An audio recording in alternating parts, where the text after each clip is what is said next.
Hey, good afternoon, everybody. It's October 18, 2022, and we are in the New Testament. We're in the book of Romans, and we're going to read chapter 9, verse 30 to chapter 10, verse 21 today. Okay, so this is Paul's letter to the church in Rome, a church he's never been to, we said. Most of these people he doesn't know. It's a mix of Jews and Gentiles, and he's trying to write to them to give them the basis of what the church is supposed to believe in.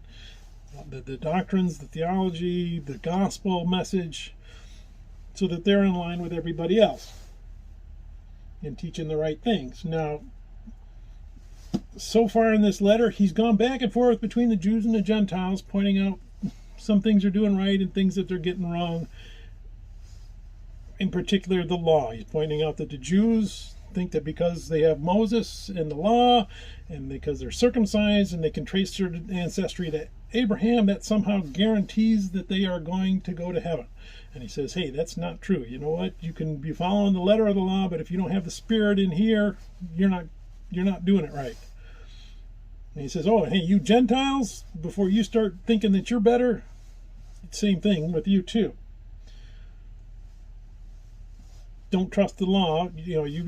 It's doing what's right. It's following Jesus Christ. That's what's going to put you in that right relationship and take you to heaven.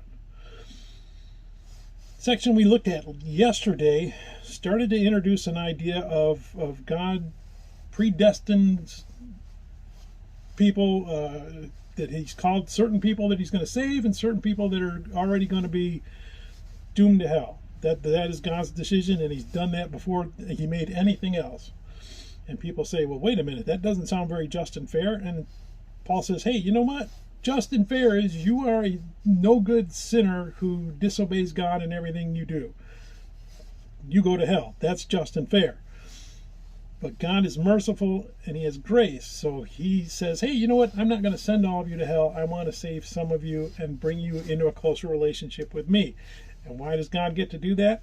Because he's God and we're not. So it's very just, it's very fair. It also has salvation and mercy and grace attached to it.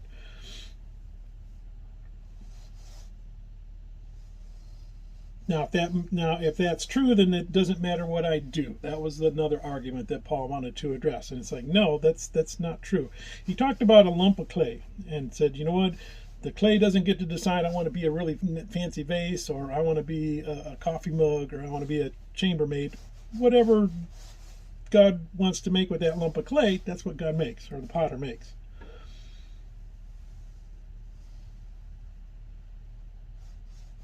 God's will, not our will. Now, we're not lumps of clay. We are thinking, rational human beings. We've got emotions. We have free will. What does that mean? Well, you know what? He talked about Pharaoh in the Exodus. God hardened his heart towards Pharaoh, but you know what? Pharaoh hardened his heart towards God, so it works together. Yes, God predestined that Pharaoh was going to do that, but you know what? That's what Pharaoh wanted to do anyway. So there's that mystery of God, one of the mysteries of God. Yes, he knows everything and how it's all going to turn out. So even though we're living our life moment to moment, he knows how we're going to make our decisions. And he's taken that into consideration. We still get to make the decisions, but he knows what we've already decided. So that's kind of what we're going to get into here. That you know what? I need to have faith. I need to have good works. I need to change in here to bring myself into alignment with what God wants. And if I do that, then I know that God wants and has predestined me to go to heaven. If I want to reject him and I want to do what's wrong and what's nasty, well, then God has predetermined that I'm going to go to hell and I'm helping go there. So there is personal responsibility in this decision. So we're going to go ahead and we're going to read Romans chapter 9, verse 30 to 10:21. What does all this mean? Even though the Gentiles were not trying to follow God's standards, they were made right with God. And it was by faith that this took place. But the people of Israel who tried so hard to get right with God by keeping the law never succeeded. Why not? Because they were trying to get right with God by keeping the law instead of by trusting in him. They stumbled over the great rock in their path. God warned them of this in the scriptures when he said, I am placing a stone in Jerusalem that makes people stumble, a rock that makes them fall. but anyone who trusts in him will never be disgraced. Dear brothers and sisters, the longing of my heart and my prayer to God is for the people of Israel to be saved. I know what enthusiasm they have for God, but it is misdirected zeal, for they don't understand God's way of making people right with himself.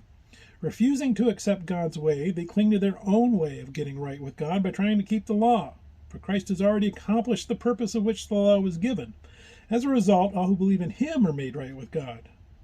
For Moses writes that the law's way of making a person right with God requires obedience to all of its commands. But faith's way of getting right with God says, don't say in your heart who will go up to heaven to bring Jesus Christ down to earth, and don't say who will go down to the place of the dead to bring Christ back to life again.